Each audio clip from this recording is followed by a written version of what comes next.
हम क्या सीखेंगे कि हम स्पीच कैसे लिख सकते हैं। तो you may often be asked to deliver speech on some occasion, कि कोई भी ओकेजन होता है या फिर असेंबली में हमें क्या देनी होती है, किसी भी गिवन पर्टिकुलर टॉपिक पे हमें स्पीच देनी होती है।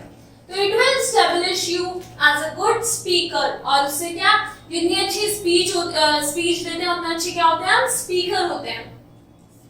Before delivering a speech you have to work over the topic, जो भी टॉपिक गिवन होता है उस पे हमें रिसर्च करनी होती है, काम करना होता है। तो what are the points to keep in mind?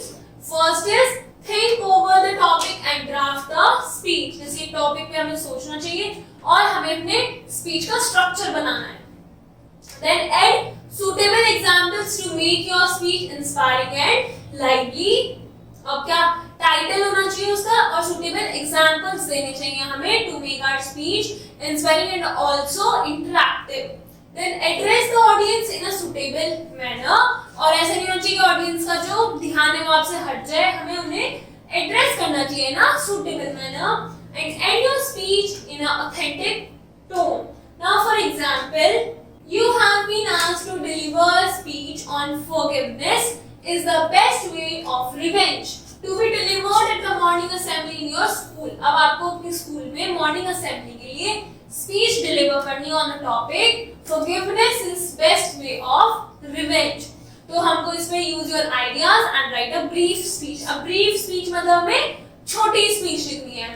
तो गुड मॉर्निंग एवरीबॉडी, सबसे पहले हम सबको एड्रेस करेंगे।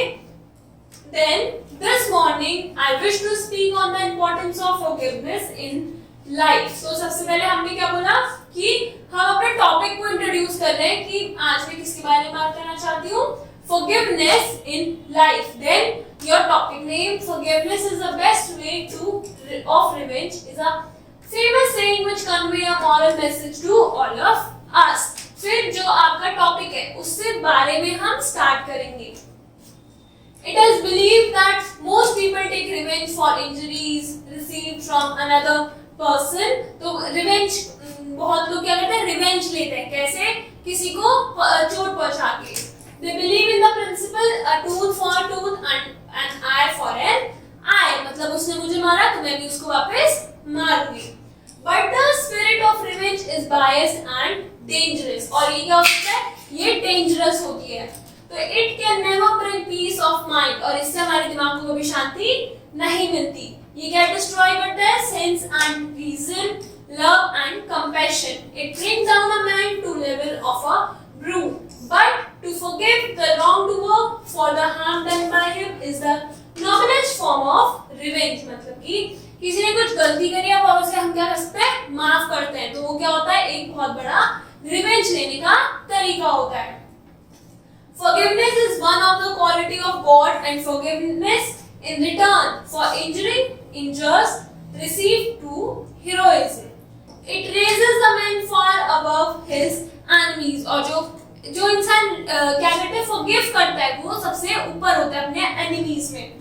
It makes an enemy ashamed of his deed and converts him into a true friend by winning his heart। अब जो क्या होता है, अगर हम किसी को forgive करते हैं, उसने कुछ भी करा, हमने उसे माफ कर दिया, तो उसकी नजरों में वो क्या हो जाएगा, गिर जाएगा, उसे गिल्ट फील होगा, एंड वो हमारा ट्रू फ्रेंड्स भी बन सकता है। क्यों? क्योंकि हमने उसका दिल जीत लिया by winning his heart।